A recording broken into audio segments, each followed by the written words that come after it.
आउज़ुबिल्लाहिमिनश्शैतानिर्रजीम बिस्मिल्लाहिर्रहमानिर्रहीम। मेरा नाम है मोहम्मद अवैस। मेरे चैनल का नाम है स्काई इमिग्रेशन कंसल्टेंट्स।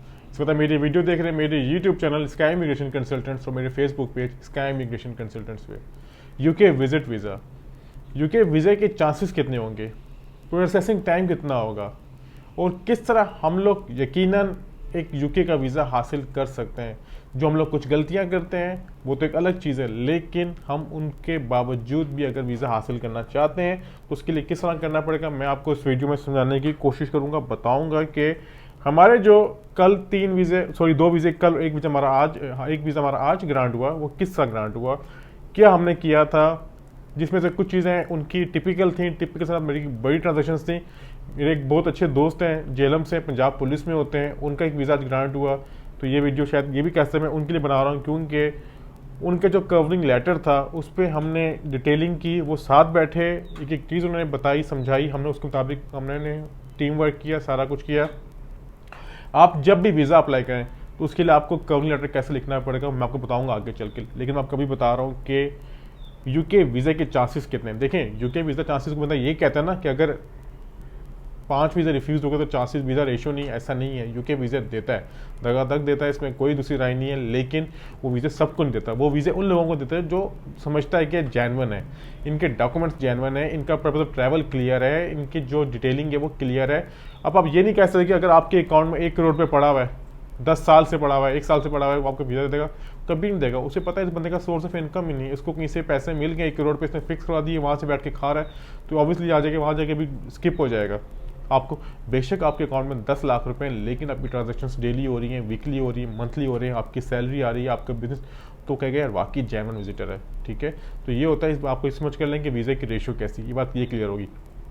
अब मैं आता हूँ प्रोसेसिंग टाइम में, वीज़ा प्रोसेसिंग टाइम कितना है। देखिए पहले बहुत ज़्यादा था, ठीक है, अब उसको स्किप करके कम करके यानी विद इन 3 to 4 वीक्स में कर दिया गया। नॉर्मली इतना ही, क्योंकि जो हम लोग बात करें हमारे सारे क्लाइंट्स के केसेस जमा हुए थे लास्ट मंथ के लास्ट डेज में, उनका जवाब इनके इन दिनों जवाब भी आ गया, ये हो गया। अब मैं आता हूँ जो मेरा मेन टास्क है वीडियो का, जो आप कवरिंग लेटर कैसे करें, क्या करें। देखें, जो कंसल्टेंट है ना वो आपसे फीस लेता है, ठीक है, कि उसका काम है एक चीज़ ब्रीफ करना और आपका काम है उसे बताना कि यार ये चीज़ ऐसे है वैसे। अब देखें, अगर कंसल्टेंट जो आपसे एक डॉक्टर है आपसे फीस ले रहा है तो आपकी मर्ज़ की तशखीस के लिए, डायग्नोस करने के लिए कि आपको मर्ज़ है कि उसके मुताबिक आपको वो नुस्खा बना के देता है, प्रिस्क्रिप्शन बना के देता है।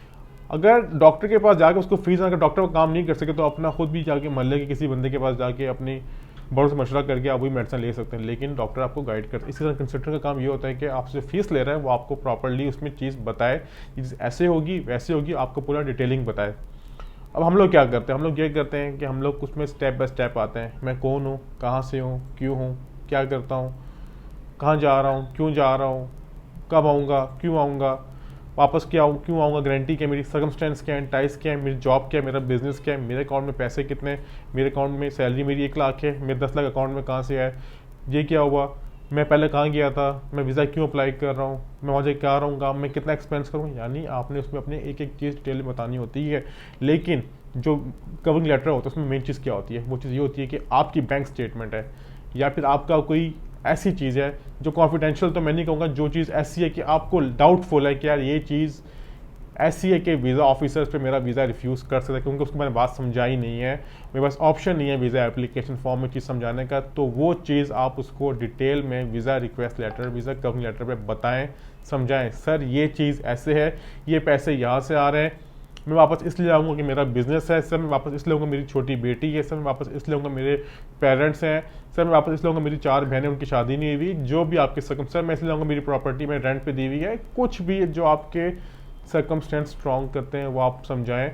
ठीक है, ज़रूरी नहीं है। और कुछ आपको ये भी क्लियर कर दूं, अगर कोई बंदा ये कहता है जी कि मेरे फादर या मदर की एज या किसी जानने की एज है 70 80 ईयर्स, 60 प्लस है, 60 प्लस है, तो उनका वीज़ा ग्रांट से मिल जाएगा, उनका वीज़ा आराम से नहीं मिलेगा। उसकी वजह क्या है, उसकी वजह यह है कि जो वीज़ा ऑफिसर है वो इस बात को मेंशन कर सकता है, समझ सकता है कि जो इनको स्पॉन्सर कर रहा है यूके से, ये बड़ी एज के बंदे हैं या आगे कल बीमार हो जाते हैं या भी इनको कोई ऐसा कोई ट्रेजिडी हो जाती है कि वापस नहीं आ सके, तो ये हमारे मुल्क में ही रहेंगे और मेडिकल भी लेंगे। मेडिकल की बात मैं नहीं करूँगा, लेकिन हमारे मुल्क में आके रहेंगे, उनके जो बीमार हैं या बड़ी एज के हैं तो वो इसके मुताबिक इस बात पे आपका वीज़ा रिफ्यूज़ कर सकता है। ज़रूरी नहीं है कि आपको वीज़ा बड़ी एज के बंदों को देना है, तो ये मुमकिन है कि आपकी छोटी एज को वीज़ा भी दे। उसकी वजह ये होती है कि उन्हें पता है जवान बंदा है, यहाँ पर आगे स्किप हो जाएगा, मेहनत शुरू कर देगा, मजदूरी शुरू कर देगा।